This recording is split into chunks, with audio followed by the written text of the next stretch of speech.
guys, good morning sa inyo lahat. Nandito ngayon si Papa Lon sa phase 1. Yan, nandito tayo sa taas ng overpass. Lalakad. Shoutout to, medyo matraffic ko. Ayan. Shoutout sa ating mga subscribers, sa ating mga bagong subscribers, sa mga viewers natin. Shoutout sa inyo at sana nasa mabuti kayo kalagayan. Ayan.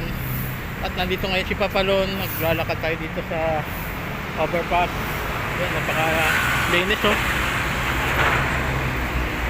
Nandito tayo sa taas naglalakad. Papunta tayo dyan sa looban. Papasok tayo dyan sa entrance.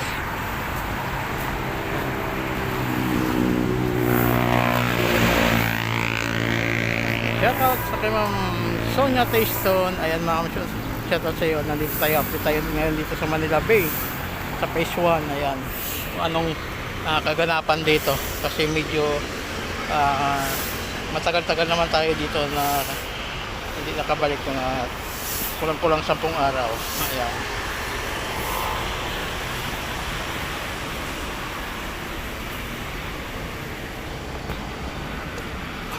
Yan, ito yung mga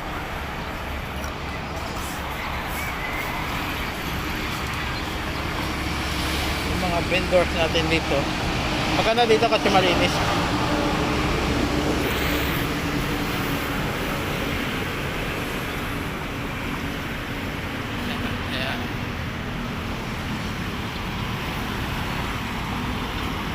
Mga guys, yung traditional sasakyan natin dito sa Pilipinas, mga sinauna, yung kabayo, nakalisa.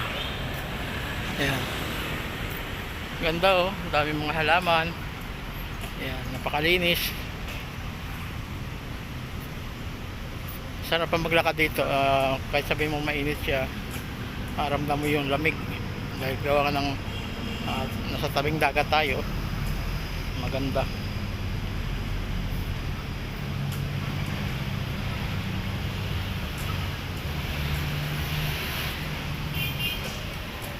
Pasok tayo dito para maglakad-lakad.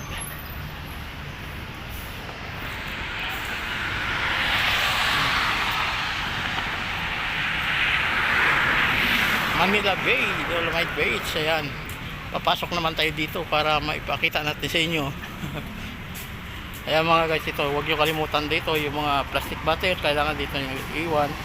Kasi yung iba nating mga kababayan ay iniiwan lang din kung saan yung mga plastic. Kawawa yung mga nagwawalis dito. Ayan. Medyo kaunti lang ang nagkukan ngayon. Kaunti lang ngayon ang namamasyal dito mga guys.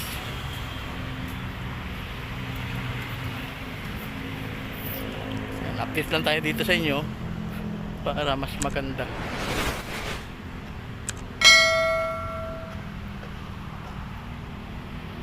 Sarap mo, masakit sa mata. Kala mo hindi masilaw pero napakasilaw, masakit sa mata. Yung pansang reflex ng buhangin na puti.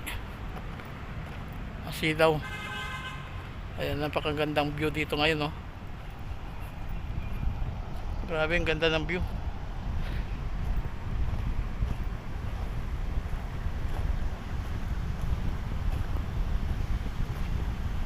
Ayan, meron naman dito ng mga yung ating mga foreigner na mga taga-ibang bansa, mga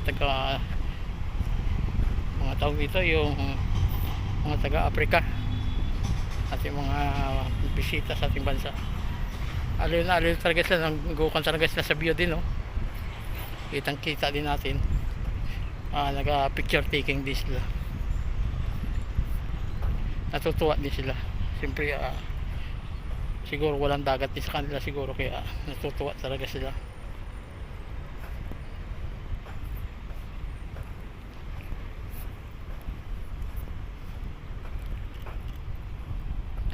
Yan yung mga foreigner na mga bisita. Yan, napakaganda mga pan dito guys oh. Ganda ng mga view.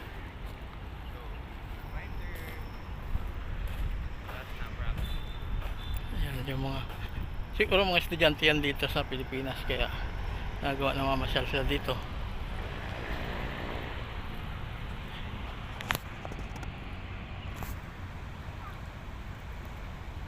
Yan, nag-picture taking din sila. Yan, malaking troso oh. nabulok na lang yan.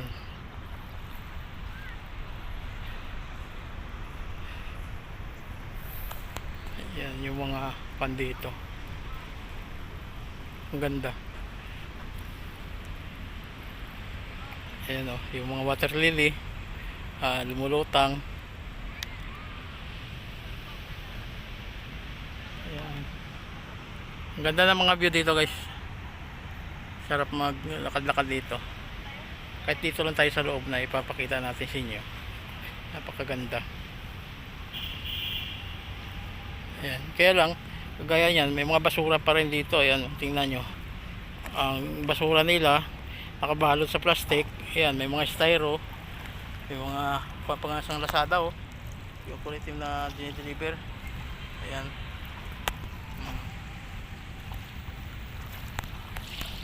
Tapos ang ating mga kababayan, kawawa talaga.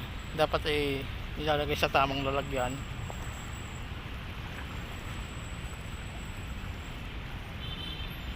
Kawawa yung maglilinis dyan.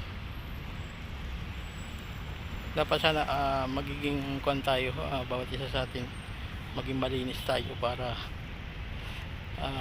naman sa mga sa mga bagong sibol ng mga kabataan, para makita nila ba ang ganda pala ng Manila Bay.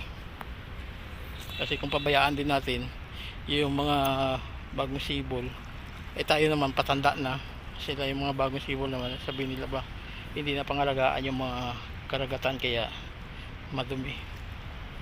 Pero kung maayos tayo, ayan, panatiliin natin yung kalinisan, maganda.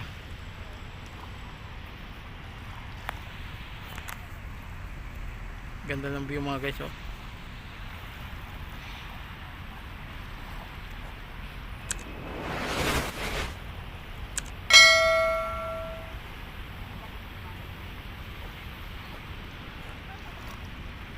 Sarap maglakad dito. Ayan yung tubig. Ang linaw ng tubig mga guys oh. Kitang kita nyo talaga yung kwan. Ayan.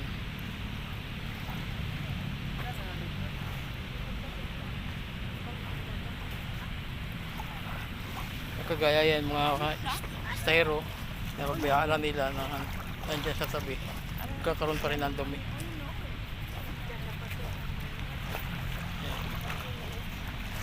Malinis na sana. Ang problema yung mga styro tinatapon na kung saan, kaya dumudumi naman yung sa tabi. Binabalot nila yung mga styro. Yan o, kagaya dyan. Kulang sa disiplina kasi yung ating mga kababayan, kaya ganun talaga kung saan lang tinatapon. Tapos magnireklamo sa ating gobyerno na napababayaan. Ang problema naman sa atin naman mga sibilyan, tayo naman ang mamamayan, tayo naman ang hindi sumusunod kung saan lang tumatapon ng mga basura. Kaya ginagawa ng tubig, binabalik din sa tabi. Ayan. Ayaw nila yung malinis yung kapaligiran eh. Yan, ang dami mga styro. Kung makikita mo styro, yan, Cobra din yan, oh. Yan, oh. Oh, di ba? Yung mga sasaan, yung nagaya ng mga kape. Ayan.